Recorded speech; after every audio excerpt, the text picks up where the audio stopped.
Today I'm joined by Matt Little. Matt is Andy Murray's strength and conditioning coach for probably 12 plus years now, Matt. Is that correct? Yeah, something in that region. Something like that. Matt also has worked as the strength and conditioning coach for the British Davis Cup team and is the former strength and conditioning manager of the Lawn Tennis Association. Welcome, Matt. Thanks, Christian, and thanks for having me on. Much appreciated. Thanks for your time, Matt. So this interview will be an audio interview only, but I'm pretty sure Matt has some cool stories to share. I hope so. Matt, how did you get into strength and conditioning? Well, I always played tennis as a kid. I loved sport, loved tennis, but I knew from a pretty early age that I was not going to be of any kind of level to make a living out of playing sport, particularly tennis. But I loved the physical aspects of the game, and I loved training for the game. So I actually knew at a very young age, around 16, what I wanted to do for a living, which was specifically to not only be a strength and conditioning coach, but to be a strength and conditioning coach who specializes in tennis. So I knew that from a very young age. So I kind of set out about doing that from then in terms of all of the qualifications I took, the university qualifications, everything was all specifically aimed at the very job that I'm doing right now. And so, yeah, I then basically set about doing lots and lots of many years of voluntary work, volunteering with different athletes, lots of observing, as lots of people I'm sure will have done already themselves. And then finally getting breaks to work with athletes. I also decided to, because I wasn't learning enough in the UK, I decided to go to Australia for a year and volunteer for many organisations out there as well. Getting some experience out there really helped me. And funnily enough, as soon as I returned to the UK, one of the coaches that I met in Australia helped me to get my first proper job in tennis, working for the Lawn Tennis Association. That was back in 2002, I think. And that was, you started out in Loughborough, is that correct? And then you went to the National Training Centre later on. Absolutely, yeah. I mean, I've worked with other juniors in other sort of private academies before then, but my first, what I would call proper job working with elite level athletes on a daily basis was at the LTA in Loughborough. Yeah, we had a junior academy there, working from with 12 to 16-year-olds. The likes of Dan Evans, who's now playing in the ATP Tour Top 100, was one of our players. I first met him when he was 10 years of age. And one of the first things he did was to make fun of my surname at 10 years of age. So I wasn't too impressed with him at first, but yeah, he was clearly a pretty talented kid. So I put up with him for the next 4 or 5 years at the academy. Well, I've worked with Dan for some time as well. He's a special character, isn't he? Yeah, you won't forget Dan in a hurry, that's for sure, Christian. But good guy. Absolutely. Hey, and then if you look at your S&C journey, what was your darkest moment as an S&C coach? I think that my toughest times actually was when I first began my first job up at Loughborough, because I'd chosen to go there specifically because the coaches there were very edgy and very kind of, hard-hitting coaches. And so I arrived there thinking that I knew a thing or two about the job and what to do in tennis, and I knew all about the game, and found out very quickly that I knew very little. And actually it's the best thing that could have happened to me, because it really made me think about how I was going to behave the next few years. And so, yeah, it was like a kick up the backside that I needed, really. Because I think when you're young and you're first qualified, you're quite confident in yourself, and you think, I've got this all figured out. And it's a cliche, but the more you learn, the more you realize you don't know, and certainly realize what you didn't know when you were younger. So I learned a lot of lessons from those coaches in the early days, and I spent many sleepless nights after a tough conversation with one of those coaches, or a bad meeting, or or a mistake that I'd made with one of the athletes. Lots and lots of sleepless nights, kind of very steep learning curve, really. But it was the making of me, really, in so many aspects. I look back at that experience with gratitude rather than with negative feelings, because if those coaches hadn't knocked me into shape, and if they hadn't told me that I still had lots to learn, I would not have developed enough to be a good enough coach that when I did get my opportunity to work with senior athletes, I would have been even less prepared than I was when I first turned up at the National Tennis Centre on day one, working with our best senior athletes. And how did you get through these tough times? Did you not feel like throwing the towel at some point? Yes, I definitely did. I was living away from home, had no friends in Loughborough at all, really, other than the very coaches I was working with. Didn't really have any mentors from a strength and conditioning perspective. I was pretty isolated, really.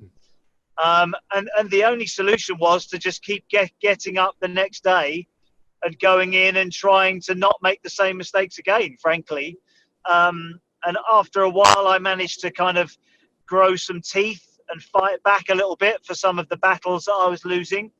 But it was only really through literally just going in the next day with as good an attitude as possible, which kind of got me through it. Just persevering and being persistent really was probably my only way of getting through that, because no one I could pick the phone up to at home, none of my friends really could relate to what I was going through as an experience. So I had to figure it out for myself and just kind of get on with it. Yeah, okay. And then what was your best moment? Yeah, it's a tricky one. I mean, obviously, being associated with a player as successful as Andy Murray, there are many highlights of his career, which I could say were highlights of my career, I suppose.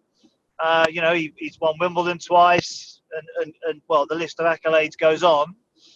But actually, I guess some of my most gratifying moments were when, like, I used to do a lot of speed testing with him and things like this.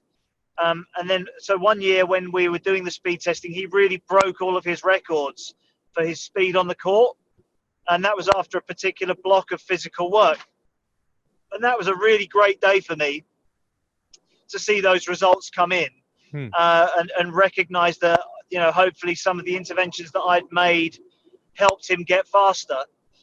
That really was a great day in the office for me from a strength and conditioning perspective. Obviously lots of other times. I mean, when he got through his first best of 5 set match at Wimbledon, when he was playing against Richard Gasquet, he came back from 2 sets to love down. That was when I was working with alongside Jez Green. And I guess we got a real kind of acknowledgement that Andy's physical program was really starting to have an impact on his tennis. So that was also a very good day in the office when he got through some longer, tough matches, Yeah. And from all the slams, which one was the sweetest one? I think for me, his last Wimbledon in 2016 was particularly good. Just from a personal perspective, Andy'd been through a lot of physical challenges up until that point. We'd had a lot of changes in the team in the years gone by up to that point as well. So I felt like he'd come through a lot of adversity to get through and win that tournament. And he was on a real roll by then. And again, we were really seeing a lot of the fruits of a lot of the work that he'd put in up till that point. So yeah, I think that was probably the best for me personally. I think as a team, his first Wimbledon will always be incredibly memorable. But yeah, from a personal perspective, kind of walking out of the court, I think his last Wimbledon was pretty gratifying. Yeah, that I think was also his best year, right? He came to the final of the French, then won Wimbledon, yes. Olympics, yes. And then also I think the Tour final was also 2016, yeah. right? Yeah, and he finished that year world number 1. Okay. Having been about 8,000 points behind Novak Djokovic in the summer. Okay. So the turnaround points was quite remarkable at the back end of the year, which again, to do that at the end of a competitive cycle, for me, showed the benefits of a lot of the work that he had put in previously to that, because actually during that time he wasn't doing much physical work during that competition block. If you could go back in time 10, 15, maybe even 20 years, what advice would you give a younger Matt? I think, well, the very first message that I was talking about in Loughborough was, you know nothing at this stage, and that's okay. Don't worry. No one expects you to know everything at this stage. Do more listening than talking, especially in your first 3-4 years. Would be the first 2 points, really. Expect that this journey is going to take an incredibly long time. It'll be a good 10 years before you get to work with someone who's a genuine top level performer. And that journey, it's something that I kind of have. I'm starting to write about. I'm writing a book about the journey, a little bit like the hare and the tortoise. That a lot of the younger strength and conditioning coaches I meet these days, the very first question they ask me is, "Oh, how do I get to work with an Andy Murray?" And I think their hopes are that once they've qualified, that they will very quickly begin to work with someone who's that level. And some people do sort of leapfrog into that level, particularly, on the tennis tour, young fitness trainers can be very cheap to travel with. Therefore, they get to work with some very good players at quite an early stage in their career. But I think this is the wrong thing to do from a player's perspective, but also from a career development perspective from a young coach, because you just haven't learned to make the mistakes yet. You haven't learned how to be, how to behave, how to handle pressure, how to handle failure, success, how to handle a high net worth individual. All of those lessons are learned in that 10-year period before you get that job. You need to give yourself time and space to develop first. Yeah. And so these are things I'm thinking a lot about now in my career, and advice that I'm giving to a lot of younger coaches is that don't take the fantastic job too early in your career, is my opinion, because you need that time and space to develop, I believe. And I'm sure you've done the same, Christian, at your level of success too. I know you're a very successful strength and conditioning coach, and that didn't come overnight. Yeah, thanks for that. I guess it's a balancing act. If you are young and you get offered an interesting job, to turn it down. But I fully agree with you, because I mean, if we think about excellence needs 10,000 hours or 10 years, you're probably right with what you're saying, that you need to learn before you earn is also one of the quotes, right? Yeah, that's a good quote. I like that. It's it's like I say, the conversations that I have so often, and not just in strength and conditioning, with people who are looking to go into business or start any new career path.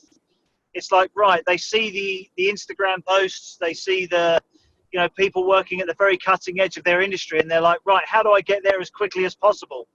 And in some respects, I would say, look, how do you get there as slowly as possible, so that when you get there, you're so ready for that situation that you can actually deliver in that situation. Now, again, we've heard phrases of fake it before you make it and all of those things. But I especially believe in our job that, you can do harm to somebody if you don't actually know what you're doing at that level. And that's also a serious concern, really, as well, in terms of your career. If you hurt an elite performer, that's a difficult one to come back from. Oh, that's for sure. That leads perfectly into the next question. Oh, sorry, did I interrupt you? No, absolutely. Carry on. So, what advice would you give young aspiring S&C coaches? Yeah, I think seeking out a mentor is important. I've had some mentors, some coaching mentors probably, that haven't been formal mentors, but I've just watched them a lot. But if I was a young strength and conditioning coach, I would seek out mentors. And like I say, they don't have to be someone who you approach and say, hello, will you mentor me? But it's just someone who is within your working space, who you watch from a distance and listen to how they communicate, listen to how they make decisions in their decision-making process, and just watch how they carry themselves, how they behave. Because one of my big things at the moment is not so much about the actual hard skills or the program writing, which I'm sure we may speak about later on. But my belief is that we don't teach enough about the soft skills and the how to be around people and in situations. That's what I believe makes the difference between being able to last for 11 or 12 years with someone like an Andy Murray and only lasting, a couple of months. That it's actually your communication with them, your behaviors, the way you deal with situations that I think makes the difference between you being employable and not employable. And many of those things are learned in experience by making mistakes, as we've just talked about. But I do also think there's some rules, really, in terms of what you should and shouldn't be doing in certain situations, especially when you are newly qualified and starting out in an industry. I think there are some rules that are worth kind of knowing before you kind of really kick on, if that makes sense. Oh, it does make a lot of sense. What would be these rules? I mean, just an example or two? Yeah, so let's say, again, let's not necessarily talk about strength and conditioning, but in any job, when you walk into a meeting with colleagues, it's certain that you're going to be the least experienced person in the room when you're first starting out in your career. Therefore, in my opinion, you should be the least heard person in that meeting. I think that if you're the person who's doing the most talking in that meeting, those that are around you with significantly more experience will be thinking, why is this person contributing so much to this meeting? I'm not suggesting that you should be completely silent and not contribute anything. But like I say, having an awareness of where you are at compared to the other people in the room is important, I believe, in the first few years of your career. So that would be just one example of a kind of a rule that I would say for someone who's just starting out, is that whenever you go into meetings, really, unless someone asks you a specific question or they go around the table asking for everyone's opinion on a specific subject, that actually your main thing is, okay, I'm gonna listen to what everyone else is saying, and if I have a point which really is going to hit the mark, then I will say that point. But if not, it's okay to just be kind of humble and just listen. So that would be kind of one example of a kind of a rule that I would set for those people, Yeah. Yep. I've also written down a note here I would like to ask you is, of course, you mentioned a little bit of that before. People now see the glamorous life, right? You are at the Grand Slams. Yeah. You are with one of the best players in the world. But a lot of people don't really know that you volunteered for a year, right? You went abroad to Australia. Yes. You invested your own resources in terms of time and financials to become absolutely. an SNC coach.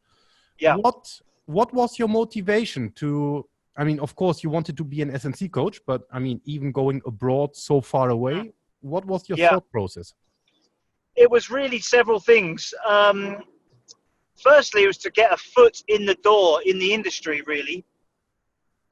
It was to say, okay, I'm at the time I was working with some national level juniors, I would say.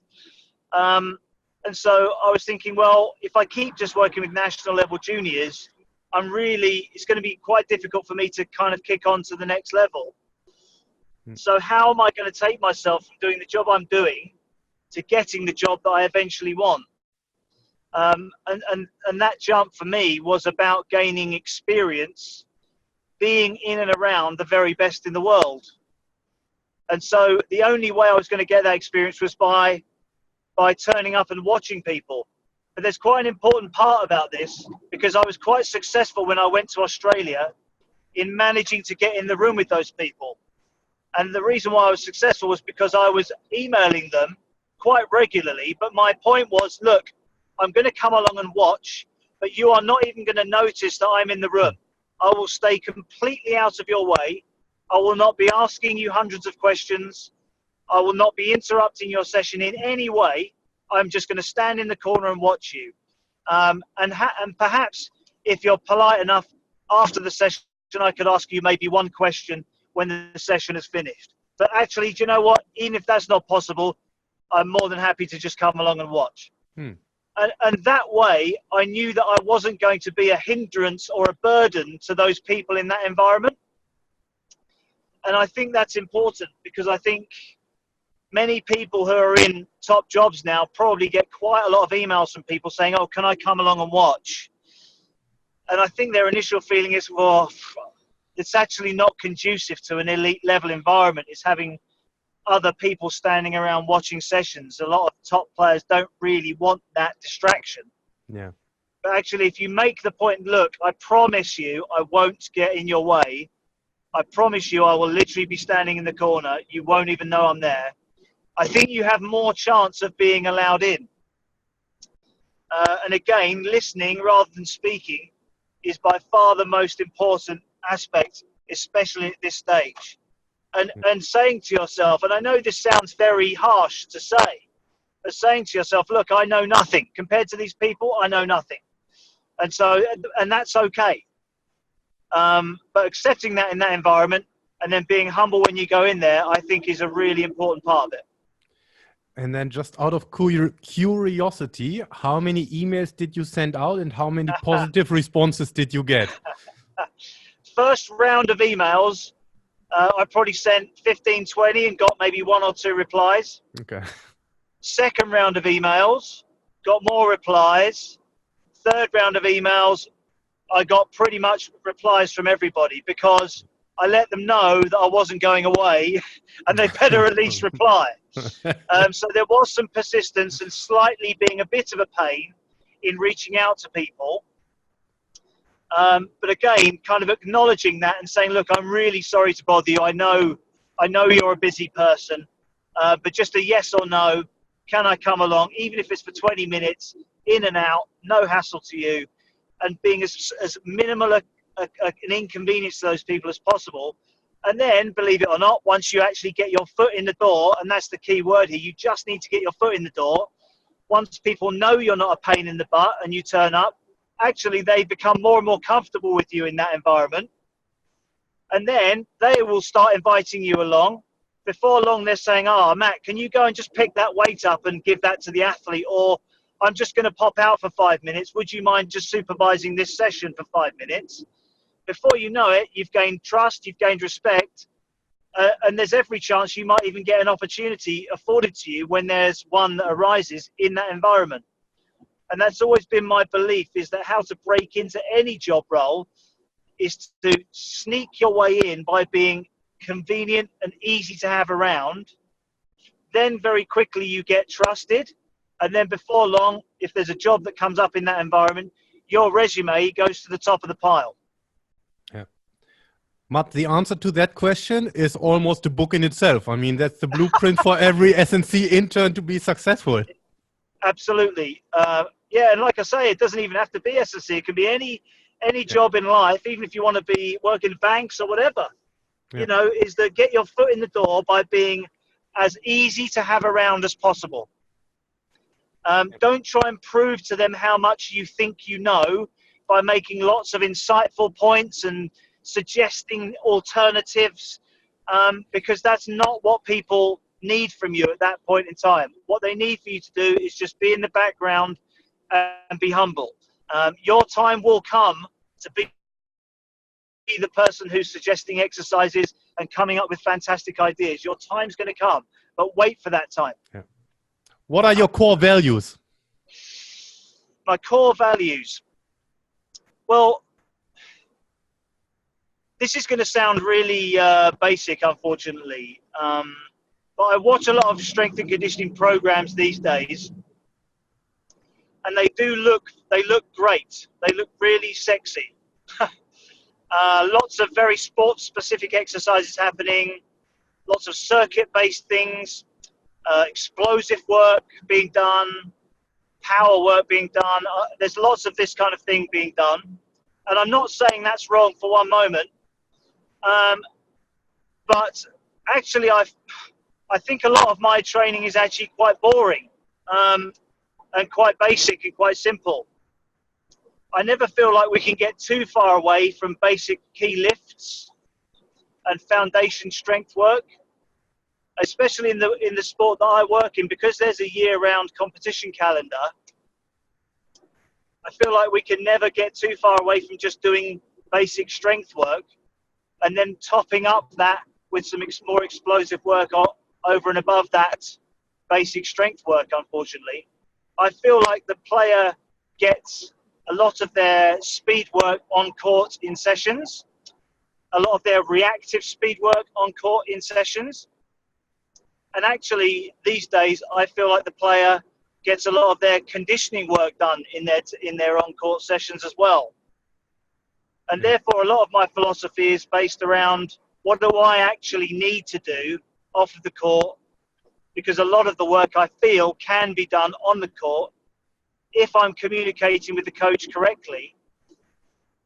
Because I think obviously the tennis coach who I'm working with also needs some education in what actually is speed work in tennis and what actually is quickness, let's call it. What is conditioning work? Because a lot of their drills tick a lot of those boxes and they might not necessarily even realize it. Like, we're using the GPS a reasonable amount now, and coaches that think they're doing a lot of speed work on the court, when I show them what the GPS tells me at the end of the session, which is 0 meters in high speed, high velocity zones, then I say, look, you haven't actually worked a great deal of speed in that session because the player hasn't been fast in the session. They've done no fast meters. Therefore, we might have done a lot of fast footwork and that kind of thing. So let's call that something different, because it isn't speed work. And a lot of the drills that the coaches do would be a lot of volume and pattern drills, hitting the ball cross court. Actually, if you stick a heart rate monitor on the player, they're actually doing quite high heart rate conditioning in a lot of those drills. Therefore, if I can just manipulate those variables and say to the coach, okay, let's actually do that drill for 3 minutes and then have a 1 minute rest and go again, actually I can get a lot of my conditioning work done too. So I've gone quite a long way around answering that question, but those would be some of the sort of the values that I hold, is that a lot of my work is kind of off the court, getting the player basically strong. And it's quite a simple program, really. And then trying to be clever in the on-court sessions, because that's where they spend 3/4 of their week in terms of time. And then and getting as much physical gains on the court as I can. Yeah. The other thing I'm quite passionate about is how they split the year up. Because again, in our sport, there is a year-round competition. You could play a competition every single week in tennis if you wanted to. Therefore, forcing the player to put their rackets down for certain periods in the year and actually getting stronger and focusing on the physical work without the fatigue of tennis being present is something that I feel every athlete needs to do, but particularly in a sport where competition is so prevalent that actually tennis players really need to force themselves to have an off-season. That's something that I'm pretty passionate about with every player that I work with, is that they dedicate weeks to the physical development rather than the tennis development. And then moving on, it's probably not a core value, but a character trait. People have come and left the support team of Andy Murray, but you've always been there. Why do you think that is?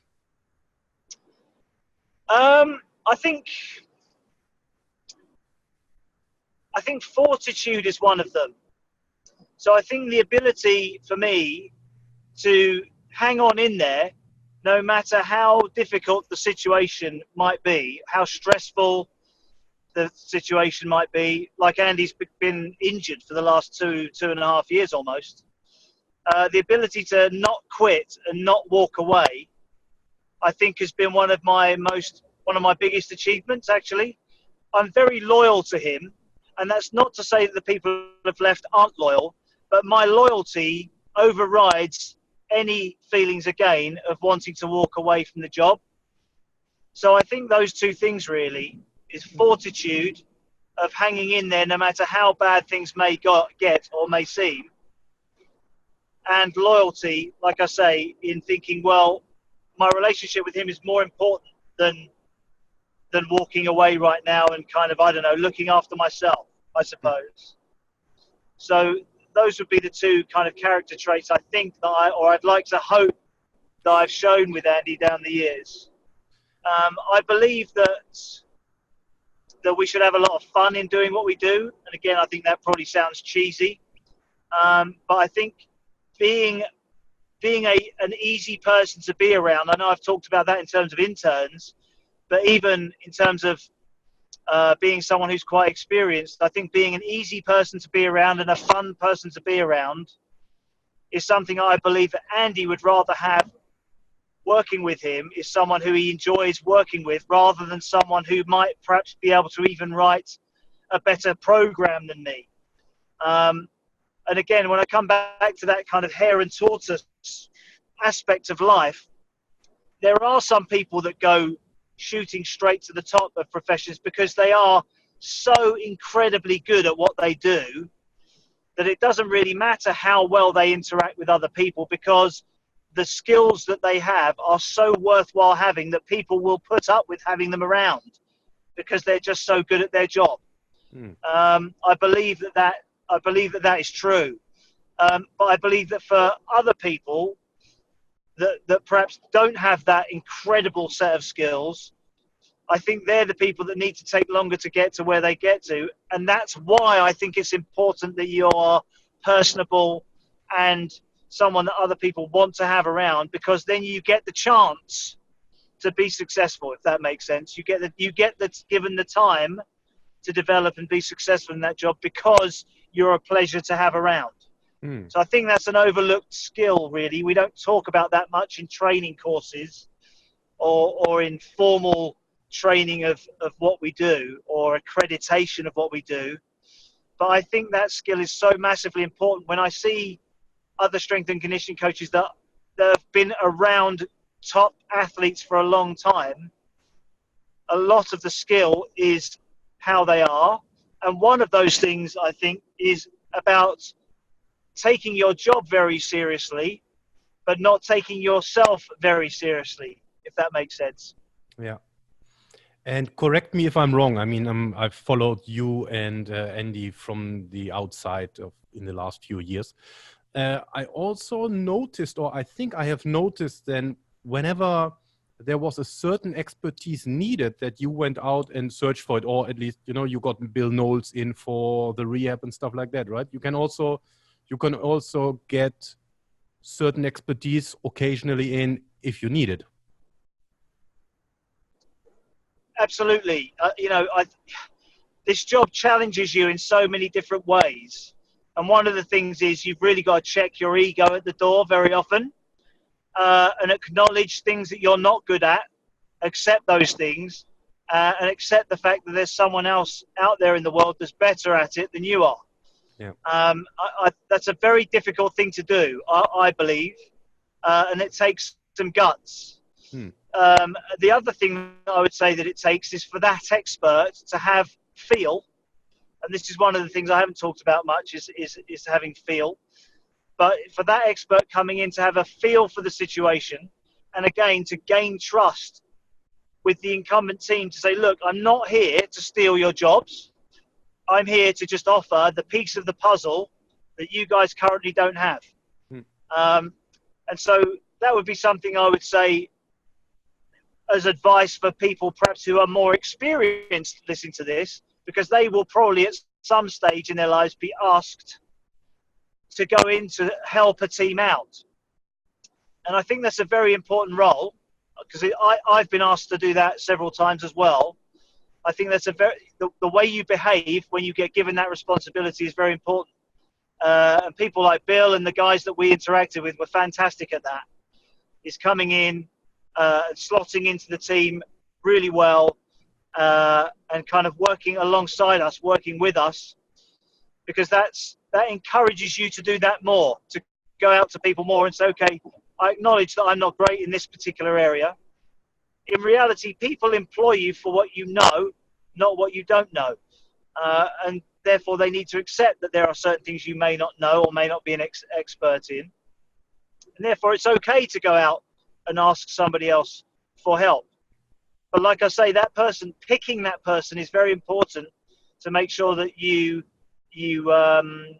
that you can trust them. That you can give them that responsibility, and they're not going to do any harm with that responsibility. They're going to add to the team, not take away, if that makes sense. Yeah, it does. I also like your point of checking the ego, because in the end, it's us S&C coaches. We have to be there for the athlete and not ourselves, right? And whatever it takes, we have to sometimes leave our ego at the door, or I don't know how nicely you phrased it. Yeah, I mean, I think especially in rehab, in my experience in rehab, I mean, I'm not a rehab expert. I am an expert in getting people stronger, fitter, faster, and all the rest of it. But you do have to go back to the drawing board and ask for help. But everybody has to check their ego at the door. The tennis coach has to listen to expertise from us. We have to listen to the tennis coach's opinion. The player has to accept opinions, and we have to accept the player's opinion. Everybody in that process has to check their ego at the door, not just you. And so, again, if you're in a team environment and you're saying, okay, I'm accepting things that I'm not an expert in, areas that I'm not an expert in, I think everybody has to be a part of that process if you're working in a team environment. Because if you've got some people in the team who are saying, no, I won't be taking other people's advice and I won't be bringing anyone else in, then that situation is going to break down. So it needs everybody in the entire team to buy into that process and not be egotistical and cling on to their area. Very difficult thing to do. Easy thing to say, very difficult thing to do. I mean, for me, who's worked with Andy for 11 years, to stand there and watch someone else implement their program with him was a very difficult thing to do. I won't say that was easy. But I knew it was the right thing for Andy to do. And I knew that someone like Bill or the other experts that we got in over the last few years, were bringing specific skill sets to the table that Andy would benefit from. And as you rightly say, it's about the athletes, not about me. But that wasn't an easy thing to do. It's not going to be easy, that. But you absolutely have to be prepared to do it. I believe that. That leads perfectly again into not the next, but the second next question.